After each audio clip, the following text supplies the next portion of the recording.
شرم نہیں آتی, حیا نہیں آتی اسلام سے, اور پھر کہتے ہو کہ ہم تبلیغ کرنے نکلے ہیں.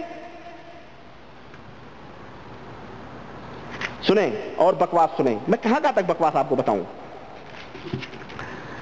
ایک پاؤں پر نماز آپ نے کبھی دیکھی ہے؟ سنیں, ایک پاؤں پر تبلیغی جماعت والے نماز پڑھ رہے ہیں. ہم ایک رکعت پڑھتے ہیں وتر کی نماز کبھی, تو کہتے ہیں ایک رکعت کی نماز ہی نہیں ہوتی, پوری دنیا حنفیت چیختی ہے, دارالعلوم سے فتووں کے بمبارڈ ہوتے ہیں.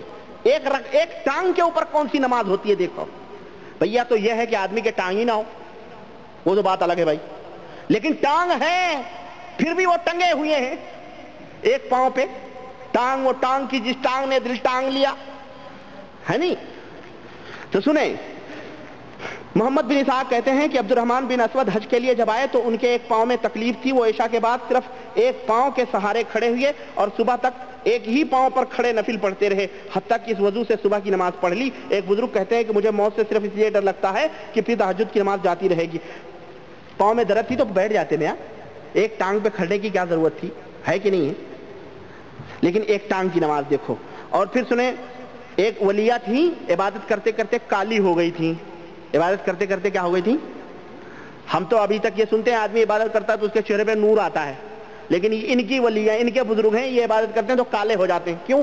عبادت ہی ایسی ہوتی ہے کالی کالی ان کی, تو اس کا عکس بھی ان کے چہروں پہ آتا ہے. سنیں, 436 صفحہ 436 چلیں. کہتے ہیں کہ ایک رحلہ عابدہ کے پاس گئے, وہ روزے رکھتے رکھتے کالی پڑ گئی تھی. روزے رکھتے رکھتے کالی پڑ گئی تھی. نماز پڑھتے پڑھتے پاؤں شل ہو گئے تھے, اپاہج, اور بریکٹ میں لکھا ہے جس کی وجہ سے, نہیں, پاؤں شل ہو گئے تھے جس کی وجہ سے اپاہج ہو گئی تھی. نماز پڑھتے پڑھتے کوئی اپاہج ہوتا ہے؟ یہاں تو ہم نے سنا ہے نماز پڑھتے پڑھتے آدمی تندرست ہو جاتا ہے نا, ہے کہ نہیں بھائی. نماز میں برکت ہے, لیکن یہ نماز پڑھتے پڑھتے کیا ہو گئی تھی. اب کوئی دشمن سنے گا, کہا اللہ معاف کرے ایسی نماز سے جو انسان کو اپاہج کر دے, لیکن حقیقت بھی ہے اس طرح کی عبادتیں نہ اللہ نے حکم دیا نہ اس کے رسول نے حکم دیا, اسی لیے یہ اپاہج ہو گئے. اللہ نے اپنا غضب نازل فرمایا اور یہ سمجھ رہے رحمت ہے. یہ اللہ نے اپنا غضب زندگی میں نازل فرمایا جس کو انہوں نے کیا سمجھا, رحمت ہے. سنیں, بیٹھ کر نماز پڑھتی تھیں, روتے روتے نابینا ہو گئی تھیں. ہم نے جا کر اللہ تعالیٰ کی رحمت اور معافی کا ذکر کیا کہ شاید ان سے ان کے مجاہدے کی شدت میں کچھ کمی آئے. انہوں نے چیخ ماری, پھر کہنے لگی مجھے جو حالت ہے اس نے میرے دل کو زخمی کر رکھا ہے, میرے جگر کو چھیل دیا, کاش میں تو پیدا ہی نہ ہوئی ہوتی. یہ کہہ کر انہوں نے اپنے نماز کی نیت باندھ لی. لو پھر نماز. یہ واقعات ہیں, کہہ رہے ہیں یہ نمونے کے واقعات ہیں چند. اور سنیں, جنت کی لالچ میں دیکھیں ذرا, یعنی 473 صفحہ. ابھی تو میں بڑی اہم باتوں میں آیا ہی نہیں ہوں, بڑی اہم پوائنٹس لا رہا ہوں میں بھی, ایک قریب کر رہا ہوں. یہ تو میں شروع سے چل رہا ہوں نا سیریل. ایک شخص کہتے ہیں, نہیں یہ کون سی ہے بھائی, 473 اور 474 موت کی خبر دیکھیں. 473 میں لکھتے ہیں ایک شخص حضرت ممشاد دینوری ہیں, کہتے ہیں ان کے پاس تھا ایک شخص, کہتے ہیں کہ میں حضرت ممشاد دینوری کے پاس بیٹھا تھا, ایک فقیر آیا اور کہنے لگا یہاں کوئی پاک صاف جگہ ہے ایسی ہے, غور سے سنو, یہاں کوئی پاک صاف جگہ ایسی ہے جہاں کوئی مر جائے. انہوں نے ایک جگہ اشارہ کیا جہاں پانی کا چشمہ بھی تھا, وہ اس کے قریب گیا, وضو کی, نماز پڑھی, اس کے بعد پاؤں پھیلا کر لیٹ گیا اور مر گیا. علم غیب ہے, باقاعدہ ان کو غیب کا علم ہو رہا ہے. اور دوسری چیز ہمیں یہ سمجھ نہیں آتی, گپ ٹھوکنے والے نے تھوڑی بھول کی ہے اس میں. کیا؟ جس شخص کو یہ معلوم ہو کہ وہ ابھی مرے گا, اسے یہ نہ معلوم ہو کہ کون سی جگہ پاک ہے کون سی جگہ ناپاک ہے, اس کو پوچھنے کی کیا ضرورت تھی, ہے نہیں گپ یہ. ابھی جو شخص اتنا بڑا ولی اللہ ہو کہ اسے پتا ہو کہ میں ابھی مروں گا, کہہ رہا ہے کہ کوئی پاک جگہ ہے جہاں کوئی مر جاوے, اسے پتا تھا میں مروں گا ابھی, لیکن اسے یہ نہیں پتا تھا پاک جگہ کون سی ہے ناپاک جگہ کون سی ہے. کیا پتا ہے؟ سنیں اور آگے آئیں. یہ تبلیغی جماعت کے اولیاء ہیں جنہیں سب کچھ پتا ہوتا ہے.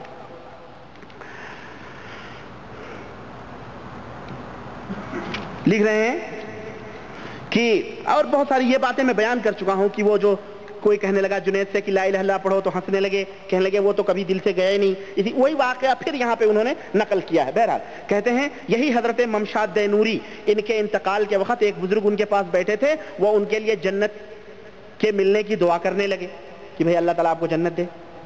ممشاد دینوری ہنسے اور فرمایا دیکھو دیکھو، فرمایا 30 برس سے جنت اپنی ساری زمینوں زینتوں سمیت میرے سامنے آتی رہی، میں نے ایک مرتبہ بھی اس کو نگاہ بھر کر نہیں دیکھا۔ اوہو، اللہ کی نعمت کی توہین نہیں ہے یہ؟ اور یہ کتنا بڑا مقام ہے، اس کی توہین یہ کہہ رہے ہیں، مطلب یعنی ہم جنت، اور یہ کفر کی نشانی ہے۔ جو آدمی جہنم کے خوف اور جنت کے لالچ میں عبادت نہ کرے وہ دائرے ایمان سے خارج ہوتا ہے۔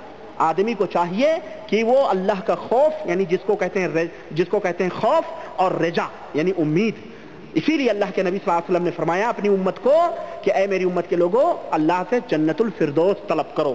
کیوں؟ اس لیے کہ وہ اعلیٰ مقام ہے۔ اور اگر جنت کی اتنی ہی توہین ہوتی تو اللہ تعالیٰ بار بار قرآن میں جنت کا ذکر نہ کرتا، اس کی خوبیاں، اپنے مومن بندوں کو اس کے میوے، اس کے مشٹان، شہد کی، دودھ کی نہریں، یہ تمام سب جو طویل ذکر قرآن کریم کے اندر جنت کا ہے، حدیث میں جو اللہ کے نبی نے جنت کی فضائل اور جنت کا حسن اور جنت کی لالچ اپنی امت کو دی ہے، یہ تمام سب چیزیں بیکار تھیں، فضول ہیں، اس کی کوئی ویلو نہیں۔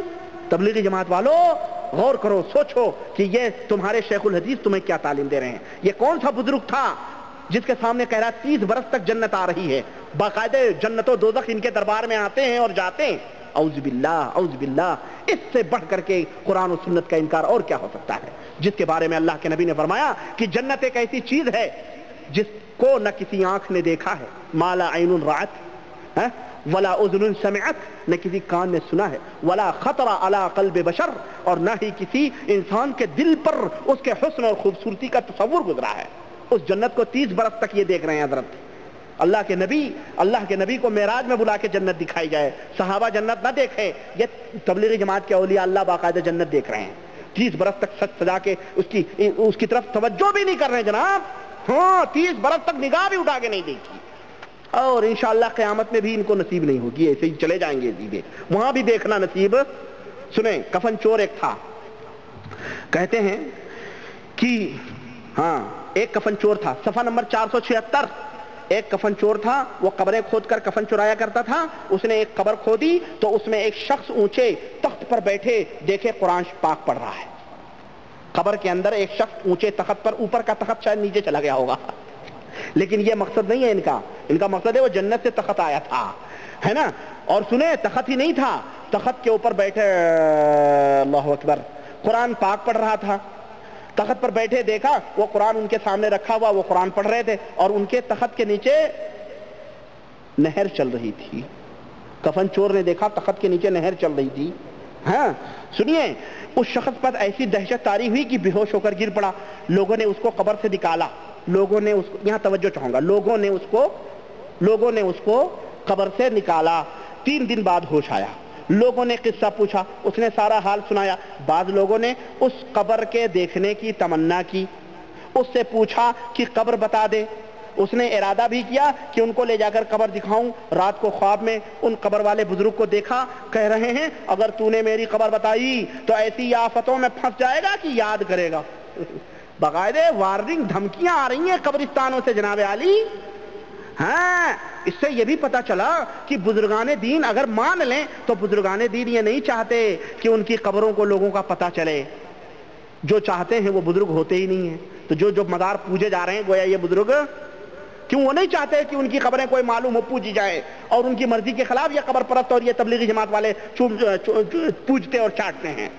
اب یہاں پہ آپ سوچیں، ایک تو دھمکی مل رہی ہے، دوسرے میں نے کہا نا کہ اس بات کے اوپر توجہ دو، کیا کہ لوگوں نے اس کو قبر سے نکالا، تو جب لوگوں نے اس کو قبر سے نکالا تو پھر یہ پوچھنے کی ضرورت کیوں آئی کہ تو قبر بتا دے؟ بھائی جب لوگوں نے قبر سے نکالا تو کیا وہ احمق تھا؟ انہیں پتہ نہیں قبر، جس قبر سے نکالا اسی قبر میں تھا نا وہ، اس نے کہا۔ لیکن کہتے ہیں نا زکریا صاحب سے بھول ہو گئی، تھوڑی سی یہاں چوک ہو گئی۔ ہم جیسے وہابی لوگوں کی نظروں سے بچ تو جا سکتے نہیں، چھوڑیں گے نہیں ان کو، ہے نا، چوک ہو گئی۔ یہ اور بات ہے تبلیغی جماعت والے نعرے رسالت، نعرے تکبیر لگائیں اس کے اوپر، لیکن ہم نہیں لگاتے۔ ہم کہتے ہیں تمہارے زکریا صاحب کو قصہ بنانے میں چوک ہو گئی۔ کیا ہوئی؟ لکھتے ہیں کہ قبر سے لوگوں نے اس کو نکالا اور پھر لوگوں نے پوچھا کہ تو قبر بتا دے. یہ کون سی بات ہوئی؟ ابے جس قبر سے نکالا وہی قبر ہے. اور سنیں، ٹائم زیادہ تو نہیں ہو رہا ہے؟ کیا ٹائم ہوا بھائی؟ بس بہت اہم واقعات ہیں.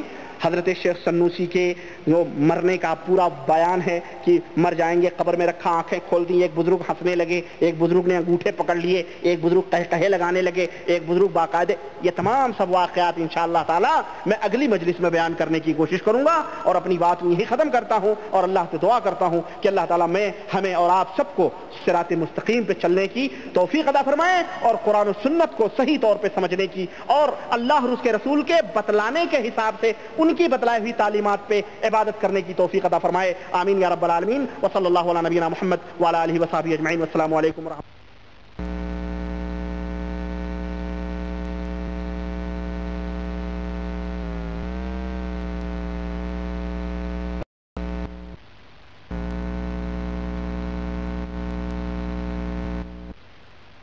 انہی کی محفل سجا رہا ہوں، چراغ میرا ہے رات ان کی. انہی کی محفل سجا رہا ہوں، چراغ میرا ہے رات ان کی، اور انہی کے مطلب کی کہہ رہا ہوں، زبان میری ہے بات ان کی. انہی کے مطلب کی کہہ رہا ہوں، زبان میری ہے بات. کرام، دوستو، بزرگوں اور بھائیوں، جیسا کہ آپ حضرات کو اچھی طرح اس بات کا علم ہے کہ فضائل صدقات اور فضائل حج کے موضوع پر میری گفتگو ہو رہی ہے، اور میں مناسب یہ سمجھتا ہوں کہ آج کی یہ مجلس تبلیغی نصاب ایک جائزہ یا آپ کی عدالت میں اس تعلق سے یہ میری آخری مجلس ہو، اور میں آج کے اس مجلس میں اپنی گفتگو کا لب لباب اور نچوڑ تھوڑی تشریحات کے بعد میں بیان کروں گا، اور یہ آخری مجلس ہوگی، اور میں اب اس باب کو، اس ڈور کو، اس دروازے کو بند کرنا چاہتا ہوں. الحمدللہ اپنی بساط کی حد تک میں نے قرآن و سنت کی روشنی میں اس کا پوسٹ مارٹم کیا ہے، اور آپ حضرات کے سامنے حقیقتیں رکھی ہیں. مانو نہ مانو یہ آپ کی مرضی ہے، ہمارا کام صرف بتلا دینا ہے. آئیے میں بلا کسی تاخیر کے پھر انہی واقعات کی بھول بھلیوں میں آپ کو لے کے چل رہا ہوں جو تبلیغی نصاب یا فضائل اعمال کی زینت ہیں. وہ بھول بھلیاں جس میں بہت سارے لوگوں کے ایمان کا سودا ہوتا ہے، اور بہت سارے لوگ اپنا ایمان بیچ کر، اپنا ضمیر بیچ کر، اپنی عقل اور اپنی خرد کو اس کی چوکھٹوں پر قربان کرتے ہیں، اور اسے کوئی آسمانی کتاب سمجھ کر کے اس کے اوپر عمل کرتے ہیں، یا اسے اپنے درسوں میں، مسجدوں میں، گھر گھر میں، نگر نگر میں، شادی بیاہوں میں اسے اس کتاب کو بطور تبرک سمجھ کر کے لوگوں کے اندر اس کو پھیلاتے ہیں اور اس کو دیتے ہیں. یہ کتاب فضائل اعمال، صدقات، حصہ دوم فضائل صدقات اور فضائل حج پہ مشتمل ہے. اور جیسا کہ میں نے بتلایا تھا پہلے لیکچر میں کہ مدینہ بک ڈپو اردو بازار جامع مسجد دلی کی چھپی ہوئی یہ کتاب ہے، اور یہی میرے زیر بحث یہ کتاب ہے. اور اس کے صفحات آپ دیکھ لیں، ہو سکتا ہے پرنٹنگ پریس کی وجہ سے مختلف ہوں، لیکن میں یہ کتاب میرے سامنے ہے، اس لیے میرے نزدیک یہی صفحات ہیں، اسی کتاب کے صفحات ہوں گے. میں نے شاید پچھلے لیکچر میں آپ حضرات کو بتلایا تھا، کفن چور کا واقعہ بتلایا تھا، میں نے بتلایا تھا، اور یہ میری آخری گفتگو تھی کہ جس آدمی نے کفن چور تھا، قبر میں گھسا اور اس نے کفن وفن چوری کیوں، میں نے بتا چکا ہوں، میں پچھلے لیکچر میں اس کے اوپر گفتگو ہو چکی ہے. آئیے میں ایسے متضاد عقیدے جو کسی مومن کا، کسی موحد کا، یا قرآن و سنت کے ماننے والے کا، یا کلمہ لا الہ الا اللہ پڑھنے والے کا یہ عقیدہ نہیں ہو سکتا ہے، بلکہ یہ کسی شیطان کا، یا کسی مجوسی، یا کسی یہودی، یا کسی ہندو کا، یا کسی غیر قوم کا، غیر مسلمان کا یہ دھرم، یہ دین ہو سکتا ہے، یہ عقیدہ ہو سکتا ہے جو عقیدہ اس کتاب کے اندر لکھا گیا ہے. چنانچہ میں آپ کو بتاؤں کہ تبلیغی جماعت کا ایک عقیدہ یہ بھی ہے، تبلیغی جماعت، اور اس کے اندر وہ حضرات بھی ملوث ہیں اس عقیدے میں جو اپنے آپ کو بریلوی کہتے ہیں، لیکن تبلیغی جماعت کے لوگ اس عقیدے میں بریلویوں سے ایک ہاتھ اور دو ہاتھ آگے ہی ہیں. ان کا یہ عقیدہ بھی ہے کہ جو آدمی مر جاتا ہے، جو اللہ کے نیک بندے ہوتے ہیں، صالحین ہوتے ہیں، وہ مرتے نہیں بلکہ وہ حقیقت میں زندہ ہوتے ہیں. ان کا وصال ہوتا ہے. وصال سمجھتے ہیں؟ وصال، وصل کہتے ہیں ملنے کو، وصال کہتے ہیں ملنے کو، ملاپ کو وصال کہا جاتا ہے. یعنی ان کی روح اللہ سے جا کر کے ملتی ہے، جب جو کبھی اللہ میں تھی جو الگ ہوئی تو پھر جا کر کے پھر وہاں ملاپ ہوتا ہے. المہم یہ عقیدہ ان کا ہے، اور اس عقیدے کے تعلق سے انہوں نے بہت سارے واقعات لکھے ہیں کہ جو اللہ کے عاشق ہوتے ہیں وہ مرتے نہیں ہیں بلکہ اس دنیا سے منتقل ہو جاتے ہیں. چنانچہ یہ فضائل صدقات حصہ دوم صفحہ 476 میرے سامنے ہے. اس کتاب کے اندر حضرت زکریا صاحب لکھتے ہیں کہ شیخ ابو یعقوب سنوسی کہتے ہیں کہ میرے پاس ایک مرید آیا اور کہنے لگا کہ میں کل کو ظہر کے وقت مر جاؤں گا. چنانچہ وہ واقعی مر گیا. میں نے اسے غسل دیا اور دفن کیا. جب میں نے اسے قبر میں رکھا تو اس نے آنکھیں کھول دی. جب میں نے اس کو قبر میں سلایا تو اس نے آنکھیں کھول دی. میں نے کہا کہ مرنے کے بعد بھی زندگی ہے؟ کہنے لگا میں زندہ ہوں اور اللہ کا ہر عاشق زندہ ہی رہتا ہے. نعوذ باللہ، نعوذ باللہ اور ہزار بار نعوذ باللہ. یہ کون سا عقیدہ ہے؟ میرے تبلیغی جماعت کے بھائیوں آپ بتلاؤ. حضرت زکریا صاحب اس اپنی کتاب کے اندر لکھ رہے ہیں فضائل صدقات حصہ دوم صفحہ 476 کے اندر، اور ایک واقعہ نہیں بلکہ اور بھی واقعات لکھ رہے ہیں. کہتے ہیں کہ ایک بزرگ کہتے ہیں کہ میں نے ایک مرید کو غسل دیا. میں نے ایک مرید کو غسل دیا، اس نے میرا انگوٹھا پکڑ لیا. میں نے کہا میرا انگوٹھا چھوڑ دے، مجھے معلوم ہے کہ تو مرا نہیں ہے بلکہ تو زندہ ہے، ایک مکان سے دوسرے مکان میں منتقل ہو گیا ہوگا، اور میرا انگوٹھا چھوڑ دے. چنانچہ اس نے وہ انگوٹھا چھوڑ دیا. میں سمجھتا ہوں کہ بڑا شرارتی رہا ہوگا وہ، ہے کہ نہیں؟ اور گستاخ معلوم ہوتا ہے وہ جس نے اپنے پیر کے انگوٹھے پکڑ لیے، اور جب تک یقین اس نے نہیں دلا دیا کہ میں زندہ ہوں تب تک اس نے انگوٹھا بھی نہیں چھوڑا. کتنی بڑی گستاخی تھی اس کی. یا ہو سکتا ہے کہ بچپن میں اسے انگوٹھا چوسنے کی عادت رہی ہو، بچپن میں اسے انگوٹھا چوسنے کی عادت رہی ہو، پیر کا انگوٹھا پکڑ لیا دھڑاک سے اس سے. یہ عقیدہ ہے تبلیغی جماعت کا. سوچئے اور آگے آئیے میں آپ کو بتاؤں. کہتے ہیں کہ مشہور بزرگ ابن جلا فرماتے ہیں کہ میرے والد کا انتقال ہوا. انہیں نہلانے کے لیے جب تختے پر رکھا تو ہنسنے لگے. وہ جب تختے پہ نہلانے کے لیے مردے کو رکھا تو وہ ہنسنے لگے. نہلانے والے چھوڑ کر چل دیے. ظاہر اب کیا کرے گا کوئی آدمی، مردہ ہے وہ ہنس رہا ہے کہیں لگا کے، تو اس کو کون نہلائے گا؟ اور میں سمجھتا ہوں کہ نہلانے والوں نے تھوڑی گدگدی لگا دی ہوگی، جبھی تو اس کو اس طرح کے کہے اس کے شروع ہو گئے. میرے بھائی اس طرح کے یہ عقیدے اور بھی ہیں، اور میں آپ کو بتاؤں یہی فضائل صدقات ہے اور اس کے اوپر زکریا صاحب لکھتے ہیں کہ اس طرح کے بہت سارے واقعات ہیں، اس میں اختلاف نہیں ہے. مرنے کے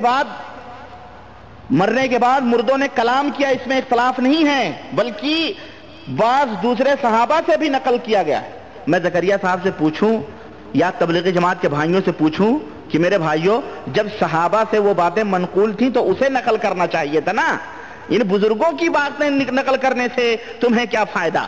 لیکن اصل میں یہ ہاتھی کے دانت ہیں جو دکھانے کے لیے کچھ ہوتے ہیں اور کھانے کے لیے کچھ ہوتے ہیں. یہ دعوے ہیں، جیسے یہ اپنے مذہب کے بارے میں کہتے ہیں ہمارا مذہب قرآن و حدیث سے ملا ہوا ہے، ہمارا مذہب قرآن و سنت کا نچوڑ ہے. لیکن جب ان سے کہو کہ میرے پیارے یہ کون سے قرآن اور کون سے حدیث میں ہیں، کہتے ہیں ہمارے بزرگوں کے پاس دلیل ہوگی، ہمارے بزرگوں کے پاس دلیل ہوگی. اس طرح کی باتیں کرتے ہیں جاہل. بڑے بڑے علماء کہتے ہیں ہمارے بزرگوں کے پاس دلیل ہوگی، جبھی تو انہوں نے یہ بات کہی ہے. تو نقل تو زکریا صاحب نے کر دیا کہ دوسرے صحابہ سے بھی نقل ہے، تو تمہیں تو سب سے بڑی بات دلیل تو صحابہ کی ہونی چاہیے. صحابہ کی بات لا کے نقل کرتے تم ان بزرگوں کی کہانیاں کیوں لے کے بیٹھ گئے؟ اور سنیں آپ، اور سنیں 483 صفحہ کھولیں. ابھی میں بتاتا ہوں آپ کو. اور بھی 483 صفحہ جس کے اندر لکھتے ہیں کہ ابو علی روز باری کہتے ہیں کہ ایک فقیر میرے پاس عید کے دن آیا، بہت برے پرانے کپڑے میں، کہنے لگا کوئی پاک صاف جگہ ایسی ہے جہاں کوئی غریب فقیر مر جائے میں نے لاپرواہی سے لغو سمجھ کر کہہ دیا اندر آ جا اور جہاں ہے پڑھ کے مر جا۔ وہ اندر آیا، وضو کی، چند نمازیں پڑھی اور لیٹ کر مر گیا۔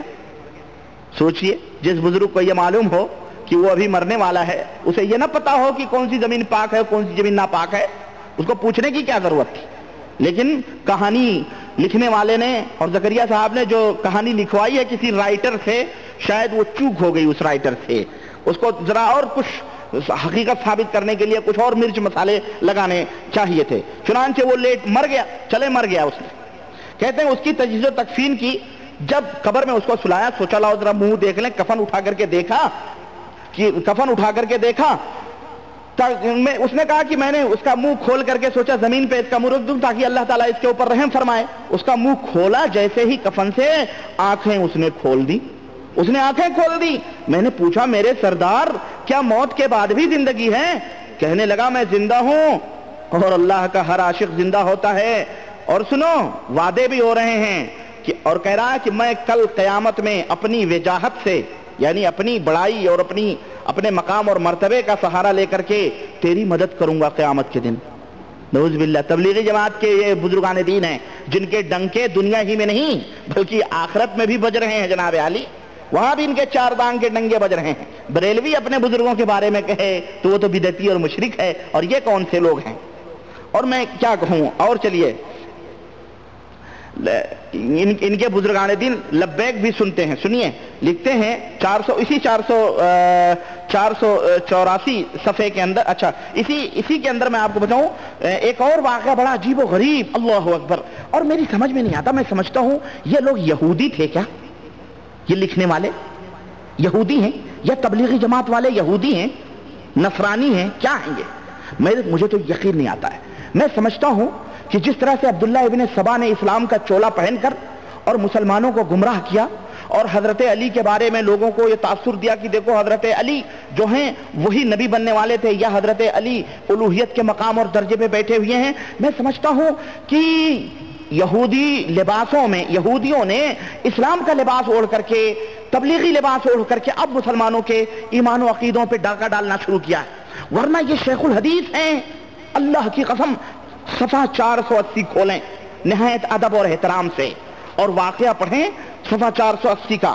کہتے ہیں حسن بن حی کہتے ہیں کہ میرے بھائی علی جو تھے ان کا جس رات میں انتقال ہوا، انہوں نے مجھے آواز دے کر پانی مانگا، میری نماز کی نیت بند رہی تھی، میں سلام پھیر کر پانی لے کر گیا، میں نماز چونکہ نیت باندھ لی تھی اس لیے انہوں نے پانی مانگا، لیکن میں نماز میں تھا، لیکن سلام پھیر کر میں پانی لے کر کے گیا، وہ فرمانے لگے میں تو پی چکا ہوں، وہ فرمانے لگے میں پی چکا۔ زکریا صاحب لکھتے ہیں کہ پھر اس بزرگ نے کہا کہ میں نے کہا کہ آپ نے کہاں سے پی لیا؟ گھر میں تو میرے اور آپ کے سوا کوئی اور ہے نہیں، ارے ایک تو میں ہوں یا تو آپ ہیں، اور ہم دونوں کے سوا تو اور کوئی گھر میں ہے نہیں۔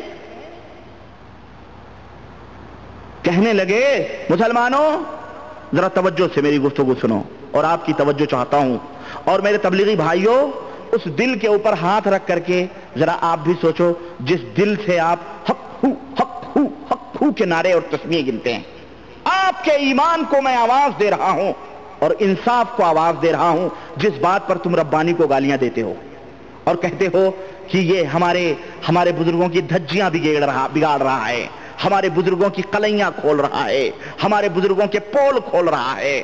ہم شیخ کی سنتے تھے مریدوں سے بزرگی، ہم شیخ کی سنتے تھے مریدوں سے بزرگی، تحریر سے دیکھا تو امامے کے سوا ہیچ، سوائے فخر الاماثل زبدۃ الاماثل حضرت مولانا الحاج الحافظ المحدث محمد زکریا صاحب مدد اللہ شیخ الحدیث مدرسہ مظاہر العلوم سہارنپور دیوبند، اس کے علاوہ ہمیں ان میں کچھ نظر نہیں آتا ہے۔ یہ کفر کا عقیدہ دیکھو تبلیغی جماعت کے بھائیو، کفر دیکھو، کفر یہ دیکھو۔ ہم مسلمانوں کا یہ عقیدہ ہے کہ خاتم النبیین جناب محمد الرسول اللہ صلی اللہ علیہ وسلم اس دنیا میں تھے، جب تک تھے تب تک جبریل آیا کرتے تھے نا وہی لے کر کے، اور ان کا کام ہی ہے نبیوں کے پاس وہی پہنچانا۔ نبی کریم صلی اللہ علیہ وسلم اس دنیا سے چلے گئے، وفات ہو گئی آپ کی، تو جبریل کا آنا بھی اس دنیا کے اندر کیا ہو گیا؟ بند ہو گیا۔ حضرت فاطمہ الزہرا کہتی ہیں جبریل میں اپنے ابا کے موت کی خبر تجھے کیسے دوں؟ جب میرے ابا تھے تب تو آیا کرتا تھا، آج میرے ابا نہیں ہیں،